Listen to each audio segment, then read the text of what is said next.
IPL ప్రతి ఒక్క cricket అభిమానికి ఇది ఒక పెద్ద ఫెస్టివల్ లాంటిది. ప్రెజెంట్ అయితే ఐపీఎల్లో 2025 నాటికి 10 టీమ్స్ ఉన్నాయి. ఈ 10 టీమ్సే కాకుండా ఐపీఎల్ హిస్టరీ నుంచి కనుక చూసుకుంటే మనకి కొన్ని టీమ్స్ ఉండేవి, వాటిని కొన్ని కారణాల చేత బ్యాన్ చేశారు.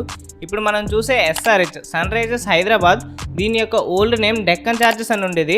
అసలు దీన్ని డెక్కన్ చార్జెస్ నుంచి సన్ రైజర్స్ హైదరాబాద్కి ఎందుకు మార్చారు అనే విషయం కూడా మాట్లాడుకుందాం. అంతేకాకుండా కొన్ని ఓల్డ్ టీమ్స్ ఉన్నాయి. ఆ టీమ్స్లో ఒక టీం అయితే కేవలం ఒక్క సీజన్ ఆడింది, ఆ తర్వాత మళ్ళీ కనిపించనే లేదు ఐపీఎల్లో.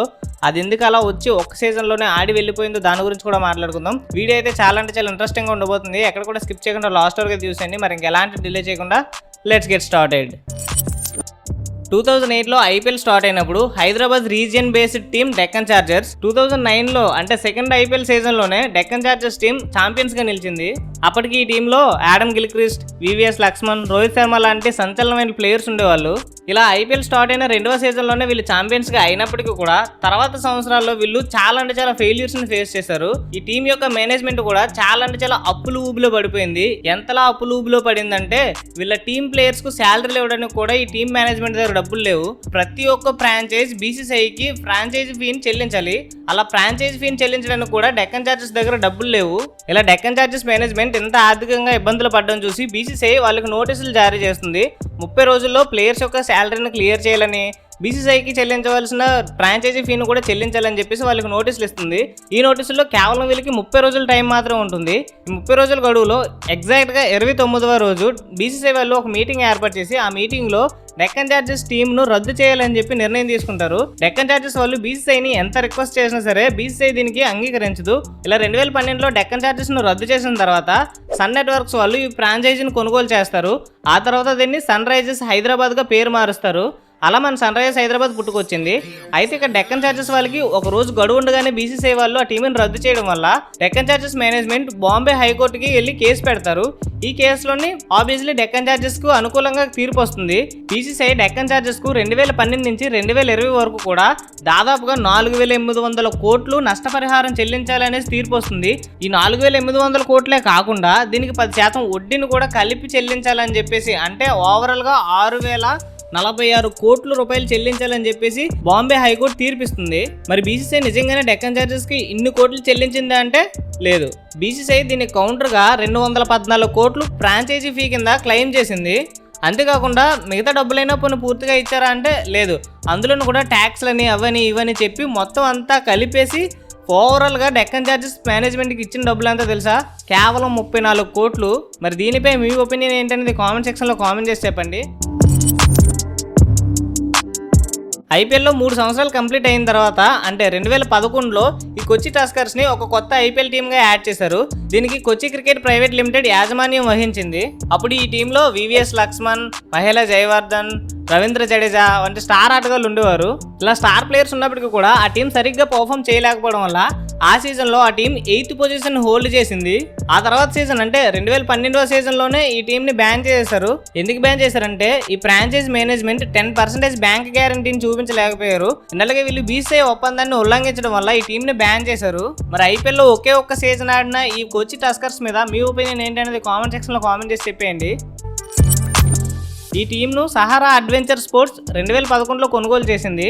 2011 నుంచి 2013 వరకు ఆడిన ఈ టీం పేలవ ప్రదర్శన కనబరిచింది. ఎంత వరస్ట్ పర్ఫార్మెన్స్ అంటే 2011లో వీళ్ళ టీం పాయింట్స్ టేబుల్లో 9th పొజిషన్ హోల్డ్ చేస్తే 2012లో 10th పొజిషన్ హోల్డ్ చేసింది. 2013లో అగైన్ 9th పొజిషన్ హోల్డ్ చేసింది. ఇలా పూణే వారియర్స్ ఇండియా కూడా పేలవ ప్రదర్శన కనబరచడంతో ఆర్థికంగా చాలా ఇబ్బందుల్లో పెరిగిపోతుంది. ఎంత ఆర్థికంగా అంటే బీసీసీఐకి చెల్లించవలసిన ఫ్రాంచైజీ ఫీని కూడా చెల్లించడానికి ఈ టీం దగ్గర మేనేజ్మెంట్ దగ్గర డబ్బులు లేకపోయేసరికి ఈ టీంని 2013లో బీసీసీఐ రద్దు చేస్తుంది. ఇప్పటివరకు మనం పర్మనెంట్గా బ్యాన్ చేసిన టీమ్స్ గురించి మాట్లాడుకున్నాం. ఇప్పుడు టెంపరీగా బ్యాన్ చేసిన 2 టీమ్స్ అయినటువంటి చెన్నై సూపర్ కింగ్స్ అండ్ అలాగే రాజస్థాన్ రాయల్స్ గురించి మాట్లాడుకుందాం. ఐపీఎల్లోనే one of the most successful franchise ఏదైనా ఉందంటే అది చెన్నై సూపర్ కింగ్స్. ఈ టీం కూడా ఐపీఎల్లో 2 సంవత్సరాల పాటు బ్యాన్ అవ్వాల్సి వచ్చింది. దానికి గల కారణాల గురించి మనం మాట్లాడుకుంటే సిఎస్కే ఫ్రాంచైజ్ ఓనర్ అయినటువంటి ఎన్ శ్రీనివాసన్ గారి అల్లుడైన గురునాథ్ మియప్పన్ గారు ఒక బెట్టింగ్లో పాల్గొన్నట్టు ప్రూవ్ చేయబడింది. ఈ విషయాన్ని చాలా మంది ఫిక్సింగ్ అని అనుకుంటున్నారు. ఇక్కడ ఫిక్సింగ్ వేరు, బెట్టింగ్ వేరు. బెట్టింగ్ అనేది సెపరేట్ థింగ్. అసలు ఏ టీం గెలుస్తుందో ఏ టీం ఓడిపోతుందో దాని మీదే మనం బెట్ వేస్తాం. అదే ఫిక్సింగ్ అంటే రెండు టీంల యొక్క ప్లేయర్లు కంప్లీట్గా అగ్రి చేయాలి, ఈ మ్యాచ్ మేము ఓడిపోతాం, మాకు తగ్గట్టుగా మీరు ఆడండి అని చెప్పేసి యువతల ప్లేయర్లు చెప్తే అవతల ప్లేయర్లు ఒప్పుకోవడం, లేదంటే అవతల ప్లేయర్లు గెలుస్తారు అని అనుకుంటే యువతల ప్లేయర్లు కావాలని వాళ్ళకి నచ్చినట్టుగా ఆడడం. ఇక్కడ మీకు అర్థమవుతుందని నేను చెప్పే పాయింట్ ఏంటంటే రెండు టీమ్స్ కంప్లీట్గా మ్యాచ్ ఫిక్సింగ్ చేసుకుంటే ఇటువైపు ఉన్న 11 మెంబర్స్ అటువైపు ఉన్న 11 మెంబర్స్ కూడా దానికి తగ్గట్టుగానే ఆడాలి. ఇఫ్ ఇన్ కేస్ మీరు అనుకున్నట్టే రెండు టీమ్స్ కూడా డబ్బులు కాసుపడి ఫిక్సింగ్ చేసాయని అనుకుందాం. మన ఐపీఎల్ ఓల్డ్లోనే one of the most prestigious league. ఈ లీగ్లో చాలామంది ఫారెన్ ప్లేయర్స్ ఇన్వాల్వ్ అయి ఉంటారు.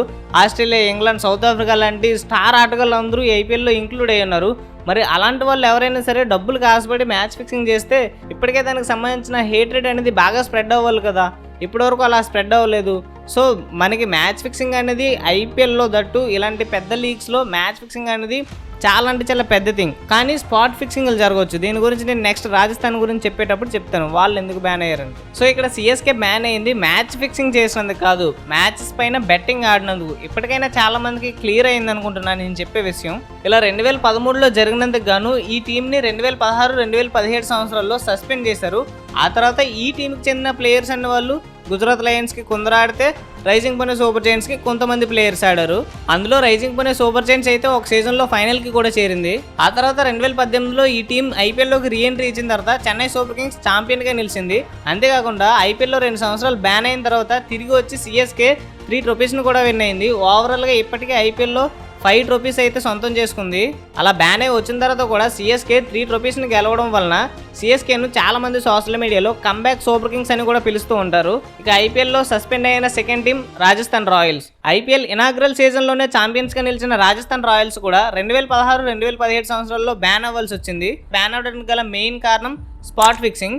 రాజస్థాన్ ప్లేయర్లు అయినటువంటి ఎస్ శ్రీశాంత్, అజిత్ చందిలా, అంకిత్ చవాన్లు స్పాట్ ఫిక్సింగ్ చేసినట్టు ప్రూవ్ అయింది. ఆల్రెడీ మీకు బిఫోర్ నేను బెట్టింగ్కి మ్యాచ్ ఫిక్సింగ్కి క్లారిటీ ఇచ్చాను కదా. ఇక్కడ స్పాట్ ఫిక్సింగ్ అంటే ఏంటంటే మీకు సింపుల్గా అర్థమయ్యేలా చెప్పాలంటే శ్రీశాంత్ 2013లో బూకిల్ దగ్గర ఓవర్కి 13 కంటే ఎక్కువ రన్స్ ఇస్తానని చెప్పేసి దాదాపుగా 40 లక్షల వరకు తీసుకున్నారంట. సో ఇది స్పాట్ ఫిక్సింగ్ అంటే మీకు క్లియర్గా అర్థమైందని అనుకుంటున్నా. స్పాట్ ఫిక్సింగ్ అంటే 1 లేదా 2 లేదా 3 ప్లేయర్లు అంటే టీంలో సమ్ ప్లేయర్స్ని డబ్బులు ఇచ్చి కొనేయడం అనమాట. ఇది స్పాట్ ఫిక్సింగ్. మ్యాచ్ ఫిక్సింగ్ అనేది జరగదు, అసలు ఇంపాసిబుల్. ఎందుకనేసి అంటే చెప్పాను కదా, ఫారెన్ ప్లేయర్స్ ఇన్వాల్వ్ అయ్యి ఉంటారు. వాళ్ళందరికీ కనుక ఈ విషయం తెలిస్తే మన లీగ్కే బ్యాడ్ నేమ్ వచ్చేస్తుంది. అండ్ ఇన్ఫ్యాక్ట్ ఈ స్పాట్ ఫిక్సింగ్ చేసిన తర్వాత కూడా శ్రీశాంత్ మీద లైఫ్ టైం బ్యాన్ వేసి తర్వాత దీన్ని 7 సంవత్సరాలకు కుదించారు. సో ఇలా స్పాట్ ఫిక్సింగ్ కేసులో రాజస్థాన్ రాయల్స్కి చెందిన ప్లేయర్స్ దొరికేయడం, అంతేకాకుండా టీమ్ మేనేజ్మెంట్కి చెందిన వ్యక్తి బెట్టింగ్లో దొరికేయడం వలన రాజస్థాన్ రాయల్స్ని కూడా 2016, 2017 సంవత్సరంలో సస్పెండ్, టెంపరీ బ్యాన్ చేశారనమాట. ఆ తర్వాత ఐపీఎల్లోకి తిరిగి వచ్చిన రాజస్థాన్ రాయల్స్ అంత స్ట్రాంగ్ కంబ్యాక్ ఇవ్వలేకపోయింది. అంటే వాళ్ళు ఫైనల్స్ వరకు అయితే రాగలుగుతున్నారు కానీ ఛాంపియన్స్ అయితే కాలేకపోతున్నారు. మరి రాజస్థాన్ రాయల్స్ టీం మీద మీ ఒపీనియన్ ఏంటనేది కామెంట్ సెక్షన్లో కామెంట్ చేసి చెప్పండి. That's all guys, hope you all enjoyed the video మీ అందరికీ నచ్చింది అనుకుంటున్నా. వీడియో నచ్చితే ప్లీజ్ వీడియోకి ఒక లైక్ చేసేయండి. అండ్ మన ఛానల్కి ఇంకేమైనా కొత్త సబ్స్క్రైబ్ అవ్వని వాళ్ళు ఉంటే ఇలాంటి మంచి ఇంట్రెస్టింగ్ వీడియోస్ మన ఛానల్లో వస్తూ ఉంటే ప్లీజ్ ఛానల్ని సబ్స్క్రైబ్ చేసుకొని బెల్ నోటిఫికేషన్ ఆన్లో పెట్టుకోండి. అండ్ మళ్ళీ మరొక మంచి ఇంట్రెస్టింగ్ వీడియోతో కలుసుకుందాం. అంటిల్ దెన్ సెలవు, టాటా, బై బై, జై హింద్.